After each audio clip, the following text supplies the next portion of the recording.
ನಮಸ್ಕಾರ ಸ್ನೇಹಿತರೆ, ಈ ಒಂದು ವಿಡಿಯೋದಲ್ಲಿ ಗೃಹಲಕ್ಷ್ಮಿ ಯೋಜನೆಯ 19ನೇ ಕಂತಿನ ಹಣ ಇನ್ನೂ ಕೂಡ ತಮಗೆ ಜಮೆ ಆಗಿಲ್ಲ ಅಂತ ಹೇಳಿದರೆ ಯಾರೂ ಕೂಡ ವರಿ ಮಾಡಿಕೊಳ್ಳುವಂತಹ ಅವಶ್ಯಕತೆ ಇಲ್ಲ ಸ್ನೇಹಿತರೆ. ಗೃಹಲಕ್ಷ್ಮಿ ಯೋಜನೆಯ 19ನೇ ಕಂತಿನ ಹಣ ಬಿಡುಗಡೆ ಪ್ರಾರಂಭವಾಗಿರೋ ಬಗ್ಗೆ ಮಾಹಿತಿಗಳು ಲಭ್ಯವಾಗ್ತಾ ಇದ್ದು, ಒಟ್ಟಾರೆಯಾಗಿ ಫಲಾನುಭವಿಗಳಿಗೆ ಬಿಗ್ ಅಪ್ಡೇಟ್ ಅಂತಲೇ ಹೇಳಬಹುದು ಸ್ನೇಹಿತರೆ. ಯಾರೆಲ್ಲ ಈಗಾಗಲೇ ಗೃಹಲಕ್ಷ್ಮಿ ಯೋಜನೆಯ 18ನೇ ಕಂತಿನ ಹಣವನ್ನು ಪಡೆದುಕೊಂಡು 19ನೇ ಕಂತಿನ ಹಣಕ್ಕಾಗಿ ವೆಯ್ಟ್ ಮಾಡ್ತಾ ಇದ್ದೀರಾ, ಸೊ 19ನೇ ಕಂತಿನ DBT ಪ್ರಕ್ರಿಯೆ ಪ್ರಾರಂಭವಾಗಿರೋ ಬಗ್ಗೆ ಮಾಹಿತಿಗಳು ಲಭ್ಯವಾಗ್ತಾ ಇದ್ದಾವೆ ಸ್ನೇಹಿತರೆ.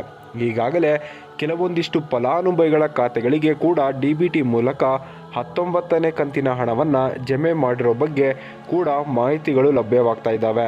ಸೊ ಇವತ್ತು ಕೂಡ ಗೃಹಲಕ್ಷ್ಮಿ ಯೋಜನೆಯ 19ನೇ ಕಂತಿನ ಹಣ ಕೂಡ ರಾಜ್ಯದ ಸುಮಾರು 10ರಿಂದ 12 ಜಿಲ್ಲೆಗಳಿಗೆ ಇವತ್ತು ಕೂಡ ಜಮೆ ಆಗಲಿದೆ ಎಂಬುದರ ಬಗ್ಗೆ ಅಪ್ಡೇಟ್ಗಳು ಲಭ್ಯವಾಗ್ತಾ ಇತ್ತು ಸ್ನೇಹಿತರೆ.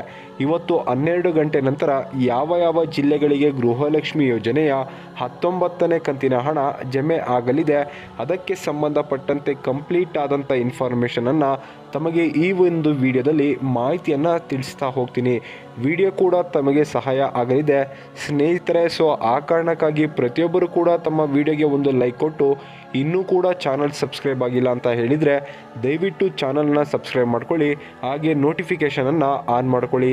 ಇದರಿಂದ ನಿಮಗೆ ನಾವು ಆಗ್ತಾ ಇರುವಂಥ ಪ್ರತಿಯೊಂದು ಅಪ್ಡೇಟ್ಗಳು ತಮಗೆ ದೊರಕ್ತಾ ಇರ್ತವೆ. ಹಾಗಾದರೆ ಬನ್ನಿ ಸ್ನೇಹಿತರೆ, ಇವತ್ತಿನ ಈ ಒಂದು ವಿಡಿಯೋನ ಪ್ರಾರಂಭಿಸೋಣ. ಹೌದು ಸ್ನೇಹಿತರೆ, ಗೃಹಲಕ್ಷ್ಮಿ ಯೋಜನೆಯ 19ನೇ ಕಂತಿನ ಹಣ ಬಿಡುಗಡೆ ಪ್ರಕ್ರಿಯೆ ಪ್ರಾರಂಭವಾಗಿರೋ ಬಗ್ಗೆ ಮಾಹಿತಿಗಳು ಲಭ್ಯವಾಗ್ತಾ ಇದ್ದಾವೆ ಸ್ನೇಹಿತರೆ. ಈ ಹಿಂದೆ ಏಪ್ರಿಲ್ 2ನೇ ವಾರದಲ್ಲಿ DBT ಪ್ರೋಸೆಸ್ ಪ್ರಾರಂಭವಾಗಬೇಕಿತ್ತು, ಬಟ್ ಕೆಲವೊಂದಿಷ್ಟು ಸಮಸ್ಯೆಯಿಂದ ಅದನ್ನು ಬಿಡುಗಡೆ ಮಾಡಿದ್ದಿಲ್ಲ. ಬಟ್ ಇದೀಗ ಬಿಡುಗಡೆ ಮಾಡಲಿಕ್ಕೆ ಪ್ರಾರಂಭ ಮಾಡಿದ್ದಾರೆ ಎಂಬುದರ ಬಗ್ಗೆ ಮಾಹಿತಿಗಳು ಕೇಳಿ ಬರ್ತಾ ಇದ್ದಾವೆ ಸ್ನೇಹಿತರೆ. ಈಗಾಗಲೇ ಕೆಲವೊಂದಿಷ್ಟು ಫಲಾನುಭವಿಗಳು ಕೂಡ ಕಮೆಂಟ್ಗಳನ್ನು ಮಾಡೋದರ ಮೂಲಕ ಮಾಹಿತಿಯನ್ನು ಒದಗಿಸಿಕೊಟ್ಟಿದ್ದಾರೆ. ಸೊ DBT 19ನೇ ಕಂತಿನ ಹಣ ಬಿಡುಗಡೆ ಪ್ರಾರಂಭವಾಗಿರೋ ಬಗ್ಗೆ, ಅದಕ್ಕೆ ಸಂಬಂಧಪಟ್ಟಂತೆ ಇವತ್ತು ಕೂಡ ಯಾವ ಜಿಲ್ಲೆಗಳಿಗೆ DBT ಮೂಲಕ 19ನೇ ಕಂತಿನ ಹಣವನ್ನು ಜಮೆ ಮಾಡಲಿದ್ದಾರೆ ಅದರ ಬಗ್ಗೆ ಮಾಹಿತಿಯನ್ನು ತಿಳಿಸ್ಕೊಡ್ತೀನಿ. ಈಗ ಅದಕ್ಕಿಂತ ಪೂರ್ವದಲ್ಲಿ ಅನ್ನಭಾಗ್ಯ ಯೋಜನೆಯ ಸಂಬಂಧಪಟ್ಟಂತೆ ಕೆಲವೊಂದಿಷ್ಟು ಅಪ್ಡೇಟ್ಗಳು ಲಭ್ಯವಾಗ್ತಾ ಇದ್ದಾವೆ.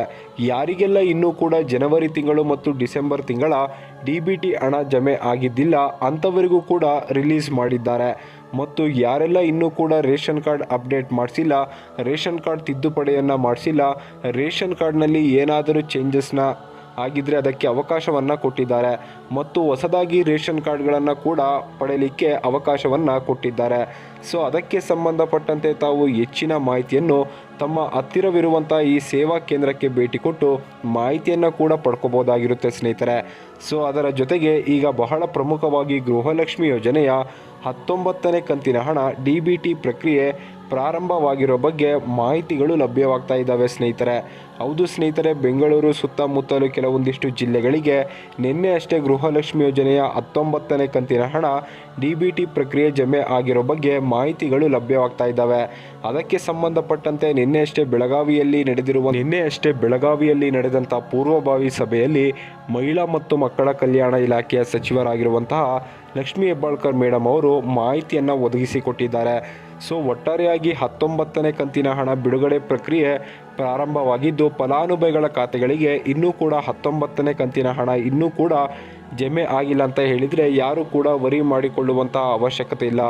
ಸುಮಾರು ಇವತ್ತು 12 ಗಂಟೆ ನಂತರನೂ ಕೂಡ ರಾಜ್ಯದ ಸುಮಾರು 10ರಿಂದ 12 ಜಿಲ್ಲೆಗಳಿಗೆ ಗೃಹಲಕ್ಷ್ಮಿ ಯೋಜನೆಯ ಫೆಬ್ರವರಿ ತಿಂಗಳ ಅಂತ ಹೇಳಿದರೆ 19ನೇ ಕಂತಿನ ಹಣವನ್ನು DBT ಮೂಲಕ ಜಮೆ ಮಾಡಲಿದ್ದಾರೆ ಎಂಬುದರ ಬಗ್ಗೆ ಮಾಹಿತಿಗಳನ್ನು ಒದಗಿಸಿಕೊಟ್ಟಿದ್ದಾರೆ ಸ್ನೇಹಿತರೆ. ಈಗಾಗಲೇ ಬೆಳಗಾವಿ ಸುತ್ತಮುತ್ತಲಾಗಿರ್ಬೋದು, ಧಾರವಾಡ, ಅದರ ಜೊತೆಗೆ ಹಾವೇರಿ ಜಿಲ್ಲೆಗಳ ಕೆಲವೊಂದಿಷ್ಟು ಫಲಾನುಭವಿಗಳ ಖಾತೆಗಳಿಗೆ DBT ಮೂಲಕ 19ನೇ ಕಂತಿನ ಹಣವನ್ನು ಬಿಡುಗಡೆ ಮಾಡಿರೋ ಬಗ್ಗೆ ಮಾಹಿತಿಗಳು ಲಭ್ಯವಾಗ್ತಾ ಇದ್ದಾವೆ. ಈಗಾಗಲೇ ಯಾರಿಗೆಲ್ಲ 19ನೇ ಕಂತಿನ ಹಣ ಜಮೆ ಆಗಿದೆ ಪ್ರತಿಯೊಬ್ಬರು ಕೂಡ ತಾವು ಕಮೆಂಟ್ಗಳನ್ನು ಮಾಡೋದರ ಮೂಲಕ ಮಾಹಿತಿಯನ್ನು ಪ್ರೊವೈಡ್ ಮಾಡಿಕೊಡ್ಬೇಕು ಸ್ನೇಹಿತರೆ. ಸೊ ಅದರ ಜೊತೆಗೆ ಇವತ್ತು 12 ಗಂಟೆ ನಂತರ ಕೂಡ ರಾಜ್ಯದ ಸುಮಾರು ಬೆಂಗಳೂರು ಆಗಿರ್ಬೋದು, ಬೆಂಗಳೂರು ಸುತ್ತಮುತ್ತಲ ಜಿಲ್ಲೆಗಳಿಗೆ ಗೃಹಲಕ್ಷ್ಮಿ ಯೋಜನೆಯ ಫೆಬ್ರವರಿ ತಿಂಗಳ DBT ಹಣವನ್ನು ಜಮೆ ಮಾಡಲಿದ್ದಾರೆ ಎಂಬುದರ ಬಗ್ಗೆ ಮಾಹಿತಿಗಳು ಕೇಳಿ ಬರ್ತಾ ಇದ್ದಾವೆ. ಸೊ ಬೆಂಗಳೂರು ನಗರ ಆಗಿರ್ಬೋದು, ಬೆಂಗಳೂರು ಗ್ರಾಮಾಂತರ, ಮಂಡ್ಯ ಆಗಿರ್ಬೋದು, ಹಾಸನ ಆಗಿರ್ಬೋದು, ಮೈಸೂರು ಜಿಲ್ಲೆ ಆಗಿರ್ಬೋದು, ಚಿಕ್ಕಬಳ್ಳಾಪುರ ಆಗಿರ್ಬೋದು, ಚಿತ್ರದುರ್ಗ ಜಿಲ್ಲೆ ಫಲಾನುಭವಿಗಳ ಖಾತೆಗಳಿಗೆ, ಅದರ ಜೊತೆಗೆ ಹಾಸನ, ಹಾವೇರಿ, ಕೋಲಾರ ಮತ್ತು ಕೊಪ್ಪಳ ಜಿಲ್ಲೆಯ ಫಲಾನುಭವಿಗಳ ಖಾತೆಗಳಿಗೆ ಇವತ್ತು 19ನೇ ಕಂತಿನ ಹಣ ಜಮೆ ಆಗಲಿದೆ ಎಂಬುದರ ಬಗ್ಗೆ ಮಾಹಿತಿಗಳು ಕೇಳಿ ಬರ್ತಾ ಇದ್ದಾವೆ. ಸೊ 12 ಗಂಟೆ ನಂತರ ತಮ್ಮ ಒಂದು DBTಯನ್ನು ತಾವು ಚೆಕ್ ಮಾಡ್ಕೊಳ್ಳಿ. ಇನ್ ಕೇಸ್ 19ನೇ ಕಂತಿನ ಹಣ ಇವತ್ತು ಕೂಡ ಜಮೆ ಆಗಿಲ್ಲ ಅಂತ ಹೇಳಿದರೆ, ಒಟ್ಟಾರೆಯಾಗಿ ಈ ವಾರ ಕಂಪ್ಲೀಟ್ ಆಗುವುದರ ಒಳಗಾಗಿ DBTಯನ್ನು ಎಲ್ಲರ ಖಾತೆಗೆ ಜಮೆ ಮಾಡ್ತೀವಿ ಎಂಬುದರ ಬಗ್ಗೆ ಮಾಹಿತಿಯನ್ನು ಕೊಟ್ಟಿದ್ದಾರೆ ಸ್ನೇಹಿತರೆ. ಸೊ ಜಮೆ ಆದಂಥ ತಕ್ಷಣ ಯಾರಿಗೆಲ್ಲ ಜಮೆ ಆಗಿದೆ, ಯಾವ ಜಿಲ್ಲೆಗೆ ಜಮೆ ಆಗಿದೆ, ಕಮೆಂಟ್ಗಳನ್ನು ಮಾಡೋದರ ಮೂಲಕ ಮಾಹಿತಿಯನ್ನು ಪ್ರೊವೈಡ್ ಮಾಡ್ಕೊಳ್ಳಿ ಸ್ನೇಹಿತರೆ. ಈ ವಿಡಿಯೋ ಇಷ್ಟ ಆಗಿದ್ದರೆ ಲೈಕ್ ಮಾಡಿ, ಶೇರ್ ಮಾಡಿ, ಕಮೆಂಟ್ ಮಾಡಿ, ನಮ್ಮ ಚಾನಲನ್ನು ಸಬ್ಸ್ಕ್ರೈಬ್ ಮಾಡ್ಕೊಳ್ಳಿ ಸ್ನೇಹಿತರೆ.